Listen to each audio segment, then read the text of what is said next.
You're listening to the Comic Crusaders podcast. I am your host, Al Mega, CEO of Comic Crusaders and Undercover Capes. In this show, I'm sitting down with creators from all walks of life to talk about inspiration, process, the lessons they've learned, and a whole lot more.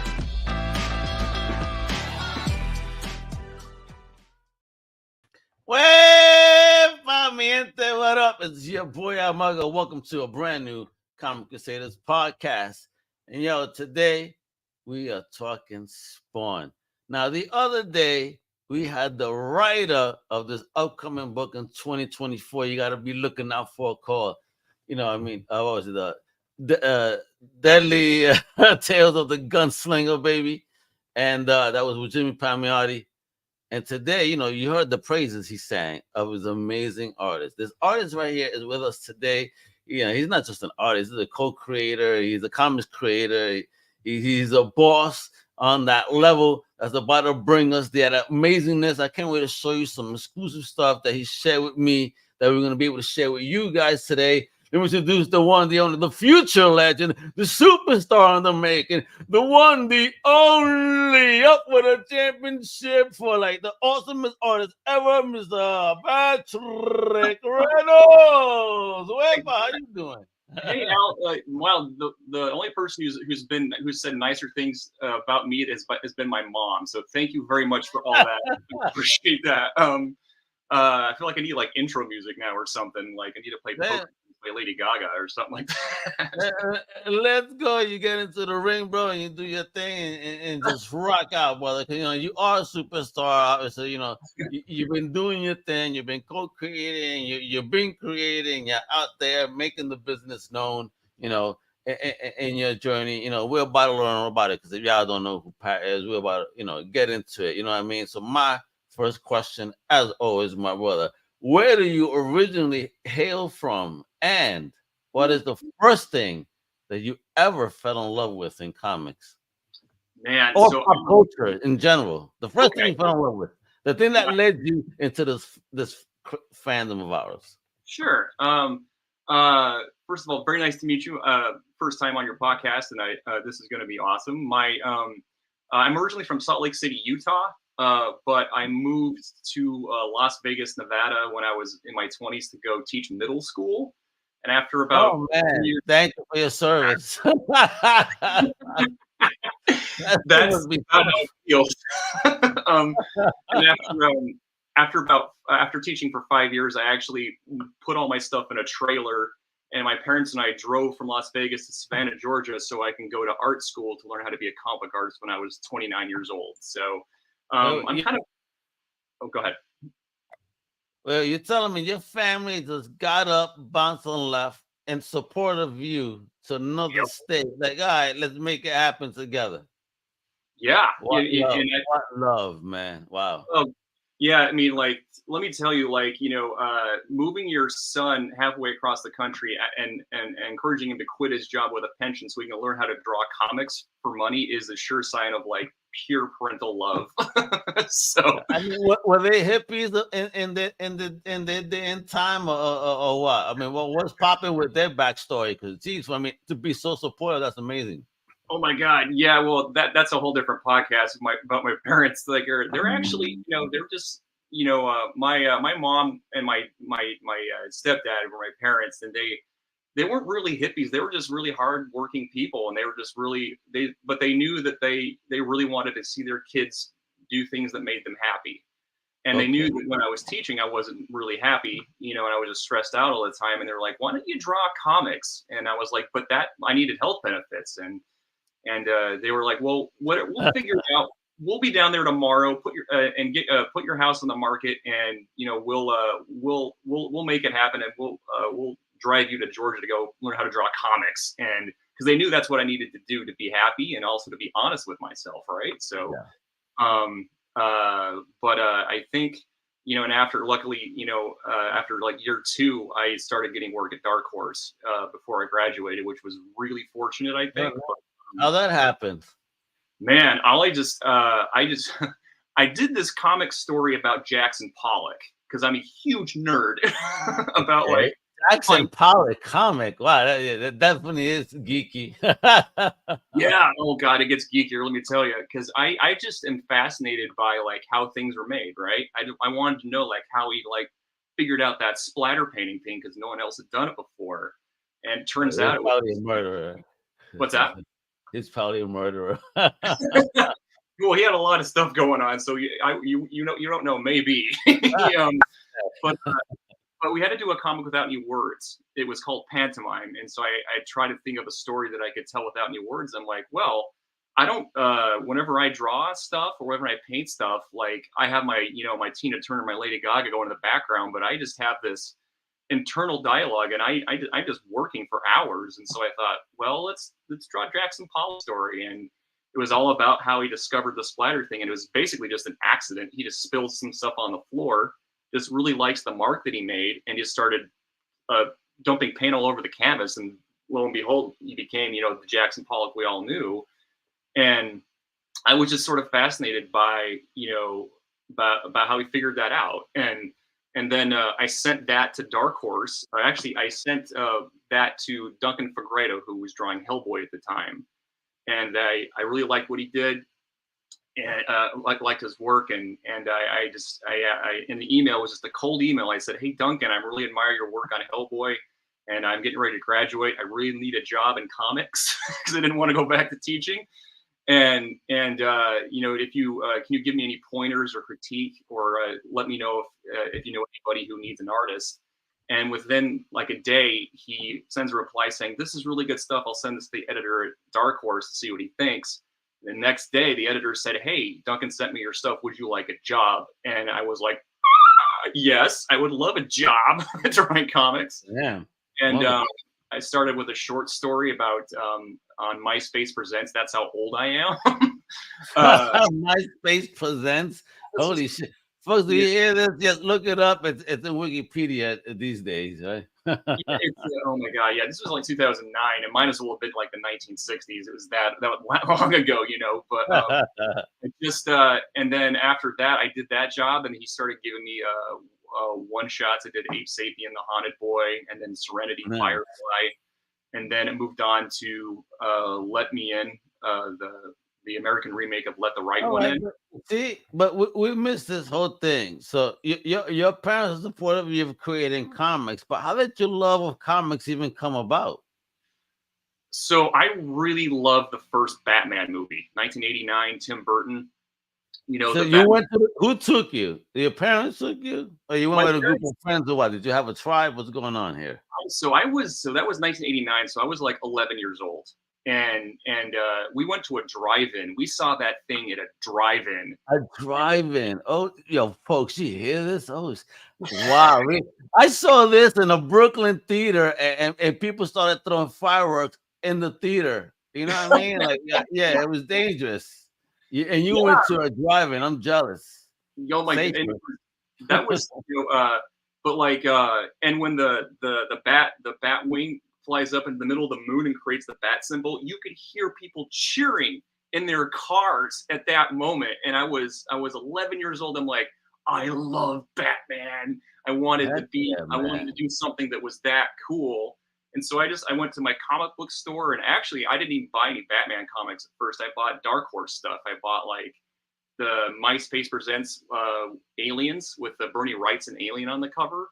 And I brought RoboCop versus Terminator. That was my first. Oh. Yeah. But I mean, if you see that as a kid, I don't effing blame you on the show. Like, wait a minute, these cats are fighting. If you're a fan of movies as a kid, it's like, what the F is going on here? Seriously, I get you, bro. I'm down with you. Don't you worry. Blew my mind. And then when I got a little bit older, I got introduced to Dave McKean and Grant Morrison's Arkham Asylum. And I opened it up, and literally like my face fell off of my skull. Like I couldn't believe like what I was seeing. Like you have fossils, and you have like these old analog photographs that are sort of integrated and painted over with actual scraps of like a wedding dress for Amadeus Arkham. And I hadn't seen anything like it at all in my life. And I didn't even read the book because I was just so fascinated by like the images. And I thought, that's what I want to do. I want to do something that makes people look at it and go, wow, that's real. I didn't think about Batman like that, or I didn't think about comics like that. And so it just started from there. And I slept with that book underneath my pillow because I was reading it so much. Really? And I told Dave McKean that when I met him at Comic-Con, and I think he called security on me. I was like, yeah. I'm so glad to meet you, Dave. I sleep with your book underneath my pillow all day, all night. And he's like, security, please, over here. Yeah. Watch my back over here. This guy's got something going on. So that's how it started for me. Yeah. Did you have a tribe, or you were a soloist in your geekiness? Oh man, I was pretty alone. I think. But the cool thing was like I had friends in my neighborhood that were around my age, and that's right when Spawn came out, like around and my friend Skylar like invited me over. He's like, dude, I got this new comic. You're not gonna believe it. This guy the guy's from hell. He's covered with chains. I'm like, what? And I opened it and it was like Spawn #1. And I thought, who is this guy? They're like, we don't know, but he comes from hell and he's a warrior of some kind. He's a badass. And I thought, yes, that's really cool. I didn't quite know what was going on at the time. I read the book and I'm like, that's really cool. And now 30 years later, I actually get a chance to draw him. So yeah. What's up, man? Yeah, listen, I get you, man. I'm a big fan. If you could see over here. And over here, my whole shelf is nuts. All the Spawn stuff, T1. I got the OGs hanging on the wall over there, the comics. So, you know, I mean, and speaking to Jimmy and the excitement of this, you know, of this other Spawn, you know, from the era that he's from. So, you know, all right. So maybe before we get into that Spawn, talk about your journey now, stepping into, you know, like you said, Dark Horse and all, like, how was it for you? Did it feel easy? Did you feel comfortable with the schedules you were being handled with as an artist? Because again, you know, you're stepping new into this. You know, what was that journey like for you? Yeah, it was. I knew that, like, I wanted to draw comics for a very long time, but I just didn't think I could make it as an artist, and so that's one of the reasons why I went to teaching. And after, like, you know, year 3 of teaching, I just started like, you know, why don't I just try plan A? You know, why don't I just try drawing comics? You know, even though I don't really know how to draw them. And so every day during my break when I was teaching my prep period, I would just take my sketchbook out and I would just draw something. You know, no matter how tired I was, no matter how difficult my day was, and there were a lot of them. You know, teaching middle school in Las Vegas. But as a teacher, again, you know, bro, salute to you, man. Again, that's patience, and I'm happy you still have most of your hair, unless that's a toupee. Yeah, that's what this is too. Actually, hopefully glue sticks on here, and so the drawings I was doing basically just turned into a graphic novel about my biological father. And I don't know why it just turned into that. And because he wasn't really close with me and he wasn't really in my life a whole lot. And so I actually used that as a portfolio to get into art school. You know, granted, I didn't know anything about how to tell stories or anything like that. And and they accepted me and they said, yeah, you should come and here's a fellowship. And that's when, you know, my parents were like, okay, we'll be down there soon. Get your stuff ready. We're going to art school. I'm like, okay. But I didn't know how to work, if that makes any sense. Like, I didn't know like how to like, the grind. Yeah. I didn't know how to meet deadlines. Didn't know how to like, you know, what was expected of me as an artist. And so I sort of had to learn, you know, I like the idea of like, you learn things by doing them. There is no other way. That's just the best way to learn how to do stuff. And so thrown into the fire, baby. Let it burn. Let it burn. That's how you learn. Yeah, you just, you know, and that's the best way to learn stuff is just to go out and do it. You're gonna fail a lot, but you're gonna learn what you don't want to do. That's kind of how I started. Is I just, you know, I was like, okay, so I have to have this much done every day until my deadline. And so actually, I started making, again, huge nerd. Whoops, there it goes. But I started making this spreadsheet of like, everything I have to do. I don't know if you can see it that well, but everything I have to do for each issue, pencils, inks, research, all that kind of stuff.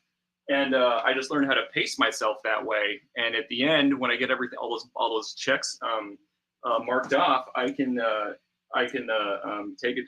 I'm all finished. And so I needed to be taught how to do that, if that makes sense. And honestly, like it's once I got my first job, it was easy for my editor to give me more work. I had to prove to him that I could finish something, and I could finish it on time, because there's a lot of artists out there who are excellent at drawing and making stuff, but they can't meet deadlines, and that's what you need to learn how to do.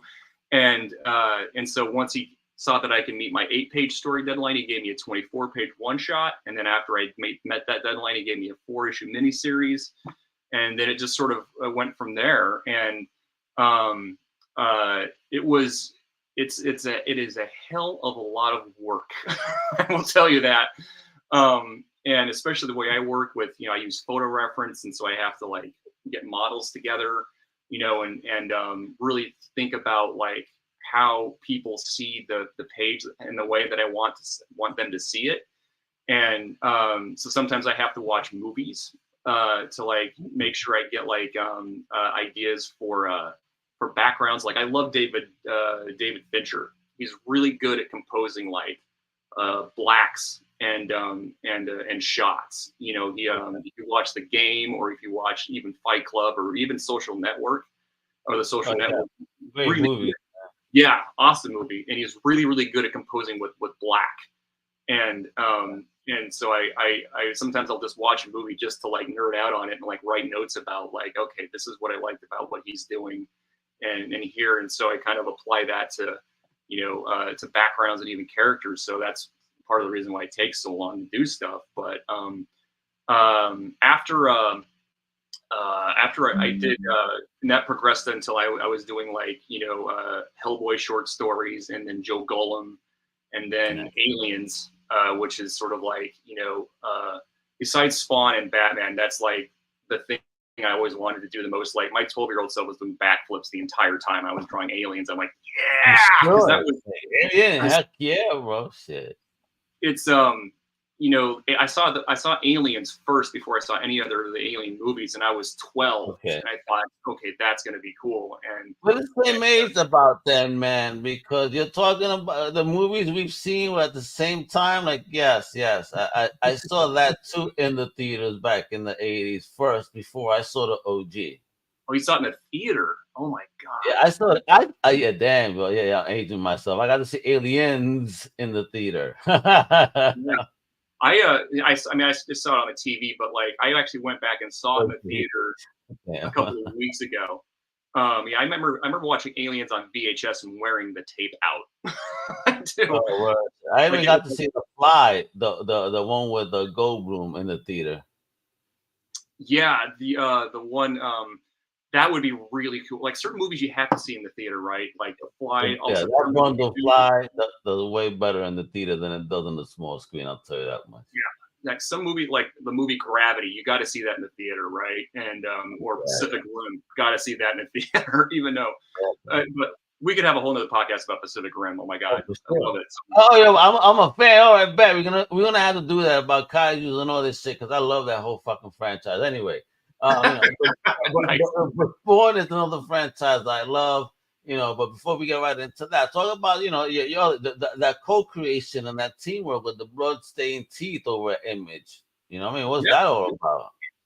So I hadn't done any, this is right after I finished The Mask, with written by Chris Cantwell and with Dark Horse. And I was getting ready to finish up, and Christian Ward just sent me a message via Twitter one day saying, "Hi, I'm Christian Ward.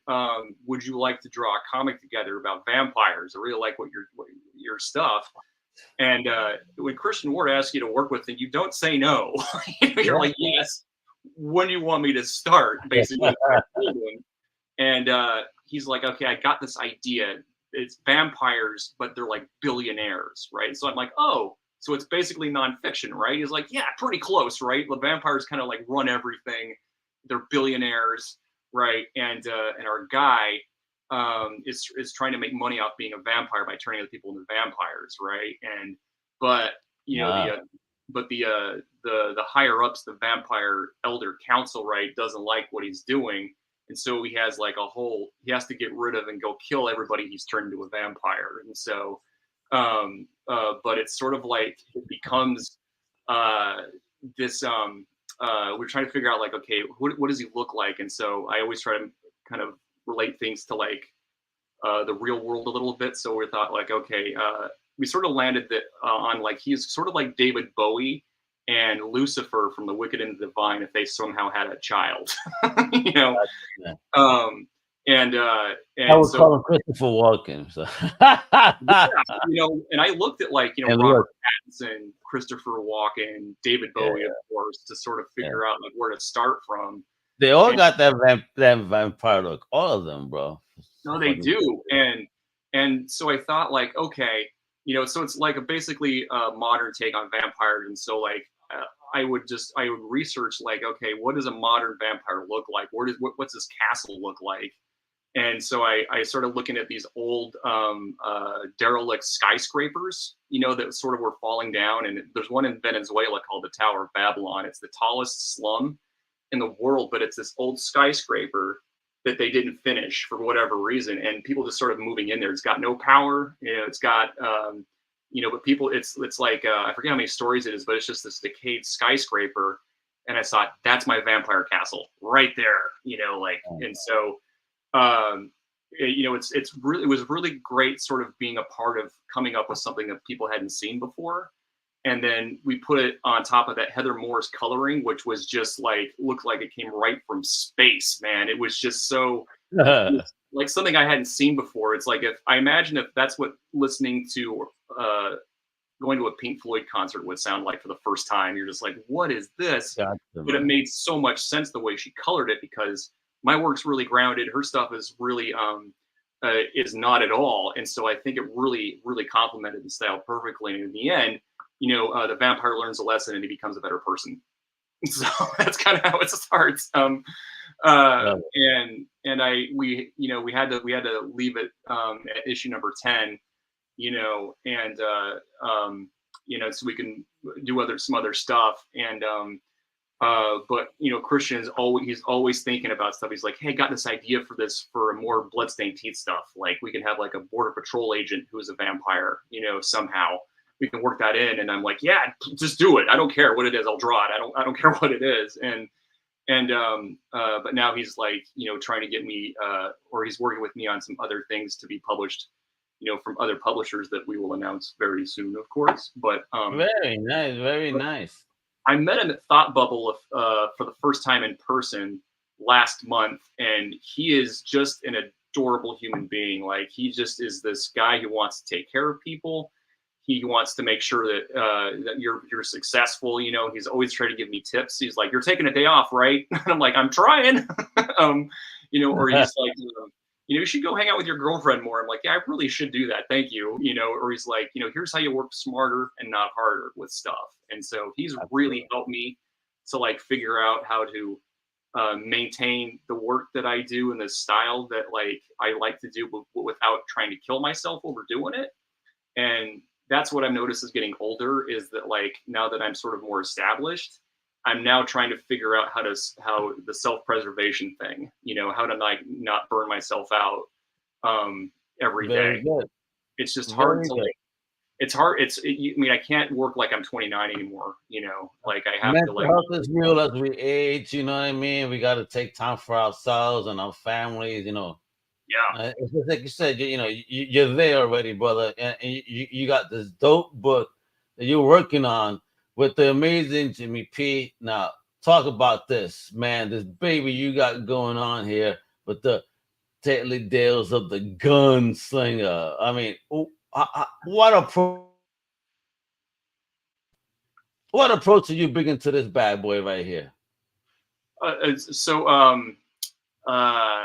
When I was working on Bloodstained Teeth, I was right in the middle of it, literally like in issue number 5. And Todd McFarlane just sends me a DM on Instagram. He just said, "Hey, Patrick, really like what you do. Would you like to be part of the Spawn universe and do some artwork for us?" And after I got finished freaking out and calling my mom, I was like, "Oh man, I'm in the middle of Bloodstained Teeth. I can't really do anything long term." But I was like, I just replied, I said, "I'm in the middle of a long-term project. I would love to do something, more short-term and cover or something like that. But yeah, let's keep talking." And he didn't reply. And I'm like, "Oh no, did I piss off Todd McFarlane?" You're like, "Oh my God, I fucked this up." That's exactly what I thought. I'm like, "Oh, did I piss off Todd McFarlane?" And so a year later, this year, actually, in like the spring of this year, when I was just wrapping up Bloodstained Teeth, issue number 10, he sends me another message, and it basically says the same thing. He's like, "Hey, Patrick, just want to see how you're doing. If you're interested in doing Spawn again." And I go, "Oh, I got a second chance. I didn't piss him off, thank God." And I just replied to him like, "Yes. What do you want me to do, sir?" I think I called him sir. You're reporting to the fucking armed forces, right? Let's go. Hey, man, you're becoming a hell Spawn. You're all servicing now. What's popping, baby? I know. And he got back pretty quickly. He's like, "Good. My assistant will send you a link so we can have a meeting about what's next, and we'll talk to you then." And I thought, great. And Thomas Healy, the editor, and Todd got on a call with me, a Zoom call with me, and Todd was driving in California, so his reception was really spotty. And but he asked me, he's like, so what do you want to do if you had the choice to draw any comic in the world? What genre of comic would you do? And I gave the stupid answer, which is like, "I'll draw anything you want me to, sir." Called him sir again. And he's like, no. Everybody says that. If you had the choice to draw any comic in the world, what genre would it be? Be specific. And I go, okay, I would really love to draw a Western. Yeah, and because I've never drawn a Western before. And my favorite movies, a lot of my favorite movies are Westerns. Unforgiven, The Good, the Bad, and the Ugly. Eastwood, the Spaghetti Eastwood, man, shit, come on, bro. And Bronson joints too, man. And then my father be showing me every time I go to New York, the old school Gene Autry joints and all that. I mean, I'm like, damn. He goes, these are cowboy movies. I'm like, oh my God, Pop. I mean, your dad and my dad should go bowling sometime, because my dad does the same thing. And that's how I think I watched The Good, the Bad, and the Ugly when I was like 11 years old. He's like, "These are one of the standard works. We're gonna watch this," and it was 3.5 hours long. But it's good though. I think as I got older, I sat down and watched that shit. I said, all right. And my wife called me watching it. She said, "Damn, this is like an old man movie." And like, shut up. I'm actually fucking enjoying it. I'm like, now I get it. And now I understand why my pop was telling me this was so good. As a kid, I was like, yeah, like you 3.5 hours when I could be outside playing. It was worth it, because and that's how I got introduced to like my dad was also a big Jack Nicholson fan, so I watched Chinatown, Five Easy Pieces, and I got really into movies from the 70s, which is really important. There's a certain look that movies from the good movies of the 70s have, like, Alien, but also Chinatown and 3 Days of the Condor. Those movies are great. But I also really like modern Westerns, like like Unforgiven's a little more modern, right? But also The Assassination of Jesse James by the coward Robert Ford. Longest title ever, but also movies like you can count No Country for Old Men as a Western. Basically, fuck, do I love that movie? And it's also based on a graphic novel for people. Yeah. In the novel, like Cormac McCarthy, like I have, Cormac McCarthy is just we can have a whole podcast about Cormac McCarthy. But Jimmy said in his interview with you a few days ago, he said that there's this, the Westerns take place on the edge of the frontier, on the edge of the civilization, right? And so there's all of these decisions and basically we're making up laws on how to be a society as we're going, right? And a lot of people die trying to figure that out. And but it's like you push people at the edge of where nature meets like civilization, and that's what makes westerns really cool, is because that creates all these really cool pressures on people and these really great characters. Like even Deadwood, like the TV show, is great at showing stuff like that, like what happens on the very edge of civilization where there's no roads but there's like whorehouses, right?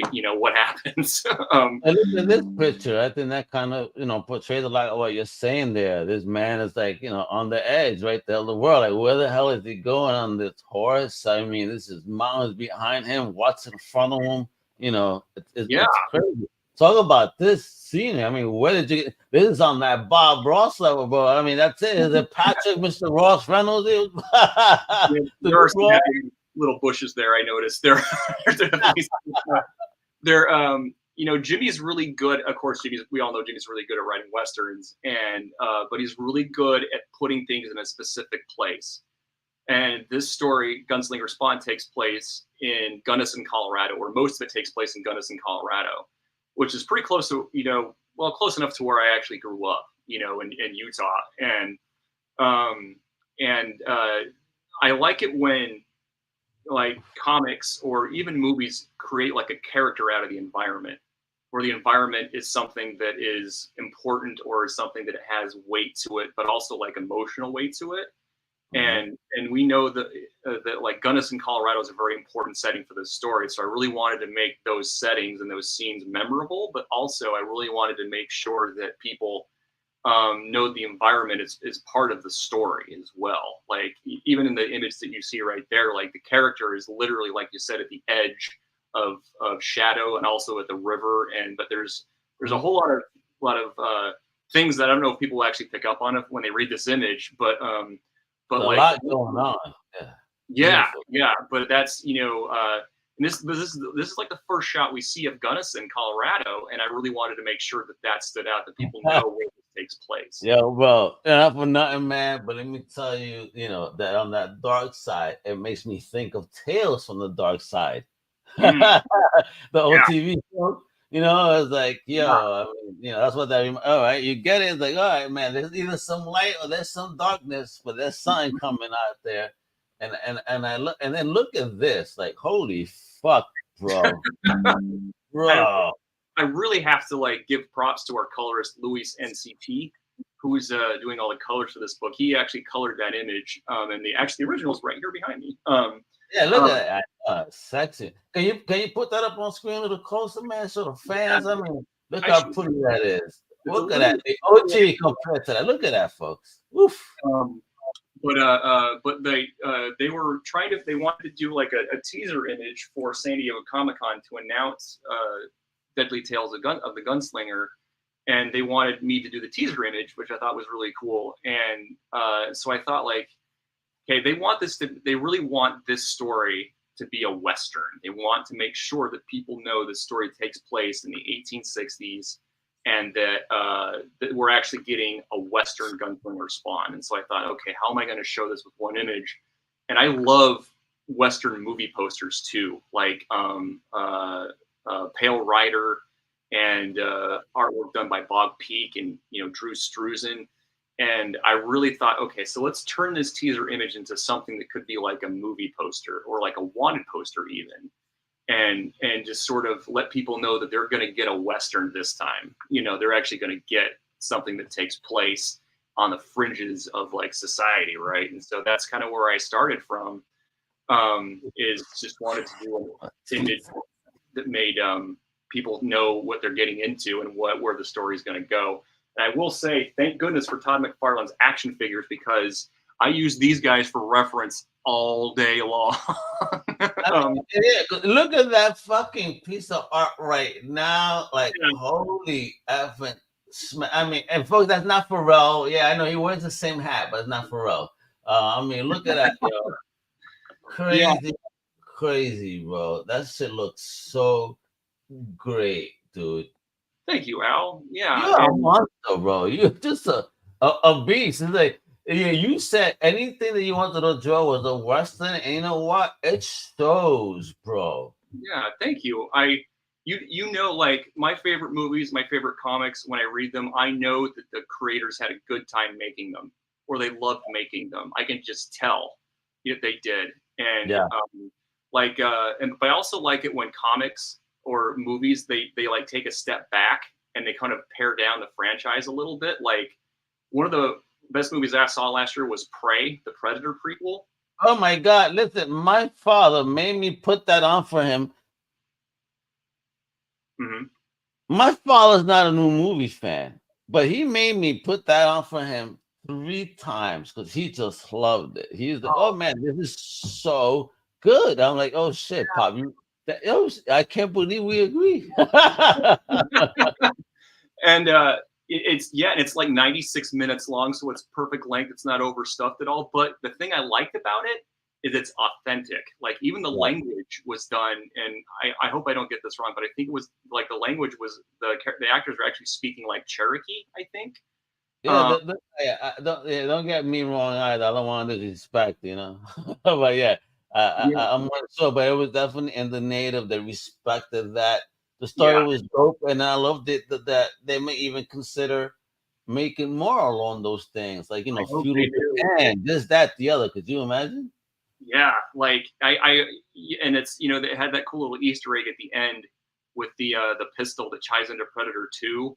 Yeah, It says 1715 or something like that. But like it just pared down the Predator franchise until it's just one woman against like one like existential threat to everything. And she yeah. reminded me a lot of Ripley's character in Alien, where she's really smart. No one listens to her, but she has to like The basically non-threat, the non-threat. kicking everyone's ass, and decapitating the predator. You know what I You mean? know, but it was authentic, right? And it was you knew where it took place, and there wasn't anything in it that was overstuffed. And I cared about the characters. That's the thing, is I cared about her, and I cared about what she was going through. I thought the And whole tribe, man, I was feeling it. I was like, yeah, no, damn, well, damn, this fellow is crazy. It was popping, she's crazy. I love this girl. She's got balls. yeah, and she figures out just she figures out just to use her resourcefulness to defeat this damn thing. And but I like the way you felt, like there's that scene where the predator was killing all those French trapper guys, and Yo, and yeah. uh, and it was foggy, it was muddy, there was no leaves on the trees at all. You felt like you were in a very specific place, like you felt the bark on the tree as it hit the back of the guy's head as he got decapitated by that shield Yeah. thing. I You know, love it. You say that, and they bring this image up. You know what I mean? There's a tree behind him. He's surrounded. I mean, yo, look at this image. and but yeah, so I'm thinking about movies like that when I'm drawing this stuff. I'm like, okay, how do I make that environment like tangible, right? How do I make people be able to feel this and to understand like Mhm. where he's at and what he's facing?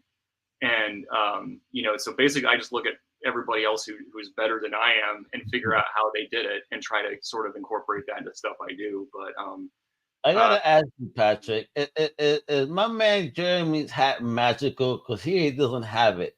So does he magically find it anytime he drops it? Does it not get destroyed? ooh, good question.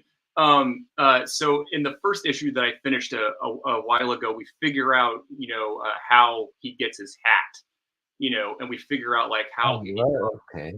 the actual gunslinger, right? And because it was hinted at in some flashbacks in the main Gunslinger series, but I sort of had to like kind of reimagine it a little bit. And I don't think it's too much of a spoiler, but you sort of figure out that the hat. There will be some stories, I think, about the hat specifically, but like the hat just sort of comes, these crows just carry the hat to him and just put it on his head the first time he got the costume, and there it is, right?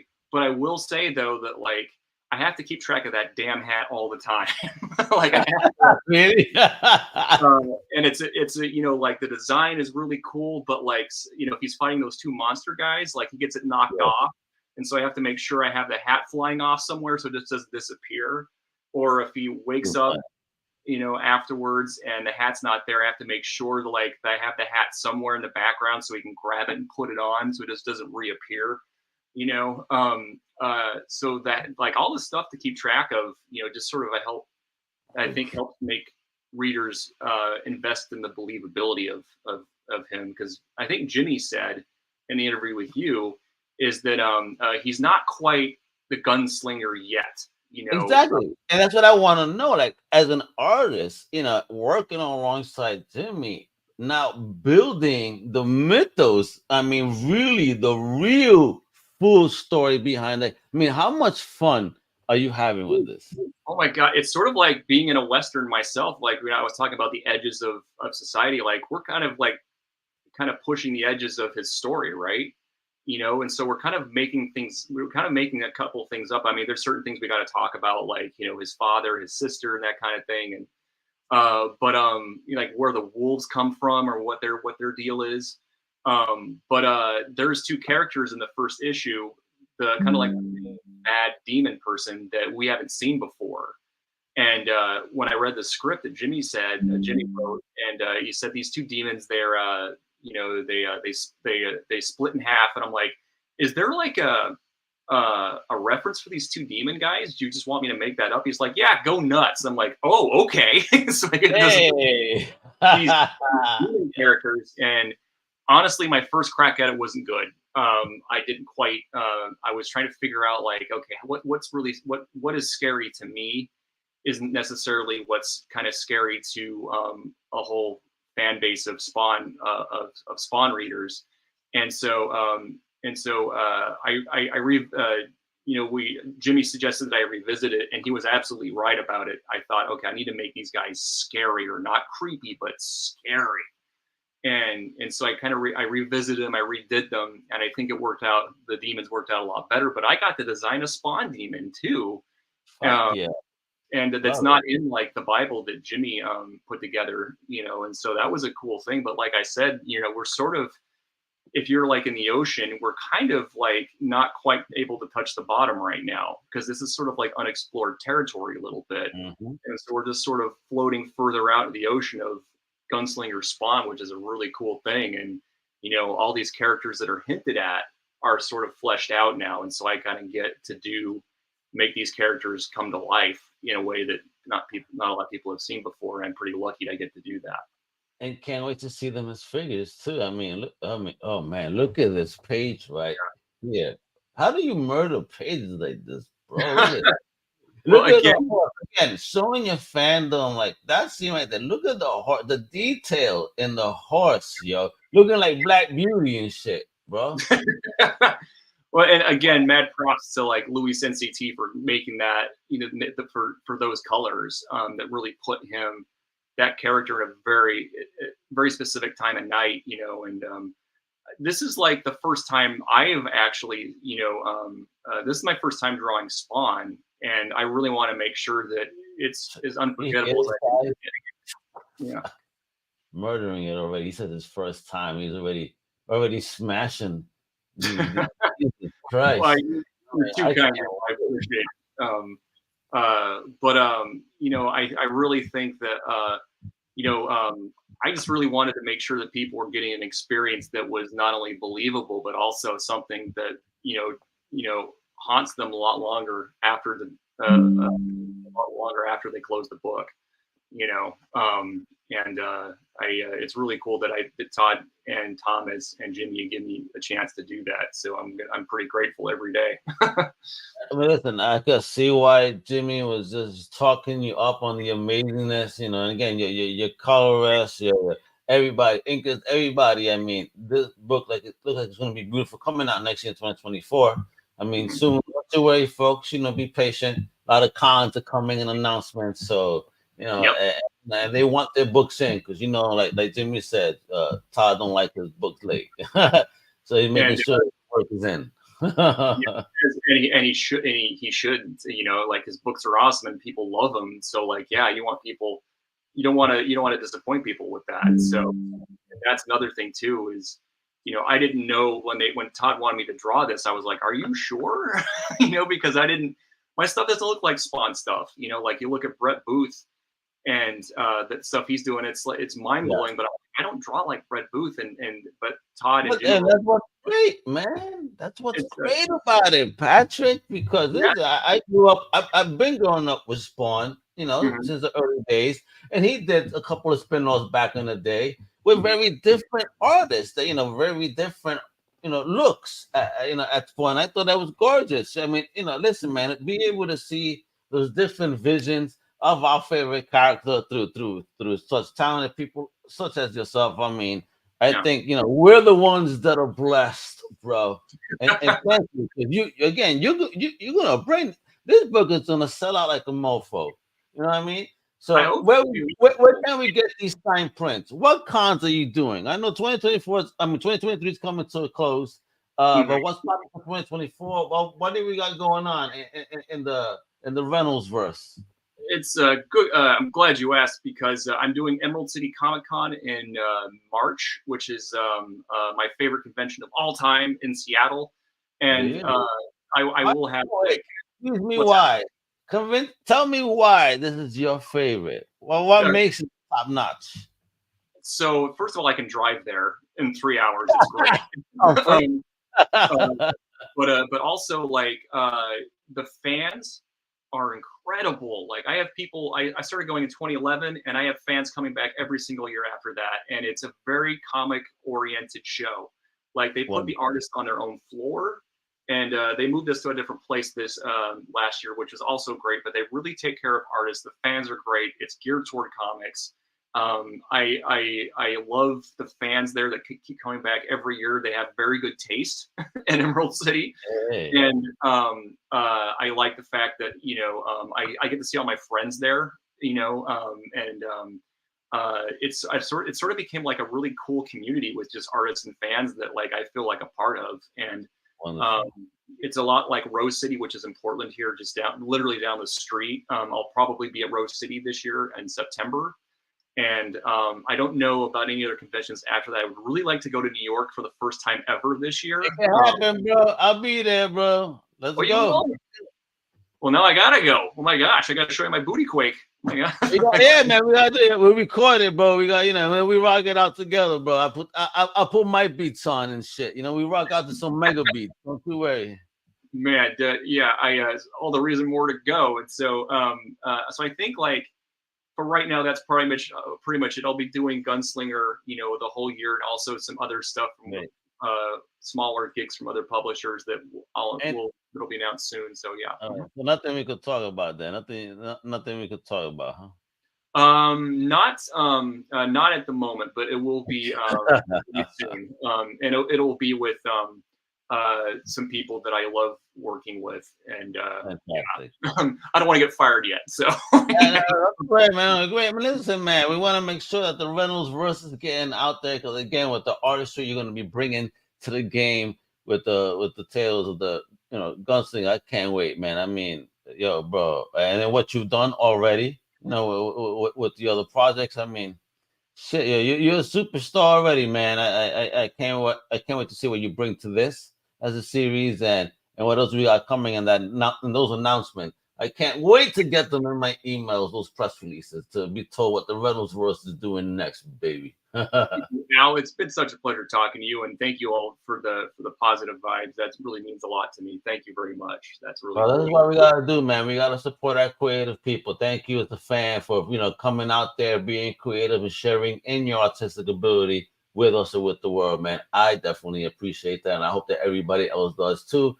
You know where else you could appreciate it, folks? Social love, man, right there. Follow him on social and Instagram at Patric J Reynolds. And then he got this website. Let me know before we go. What is this? Murdering Inc. It sounds vicious. I was because I love crows, and so Murder Inc. was already taken, and so it doesn't refer to like blood. It just refers to like crows because I use a crow quill nib to draw, and so That's kind of what it means. I'm not a murderer, I promise. Yeah, that's my website. You can check it out. All the commissions I'm done. I've done when I have free time, and all my whole catalog of stuff is there. So check it out. Let me know what you think. There we go. Share the love and support amazing creators like Pat. And with that, thank you for tuning in. Also tells you what to do. Happy holidays, mi gente. Hasta la próxima. Hueva! Thank you for listening to the Comic Crusaders podcast. If you like the content, please subscribe and turn on notifications. Also, please visit comiccrusaders.shop and our extended podcast family over at undercovercapes.com. And also, make sure to download the Comic Crusaders app on the Google Play Store today.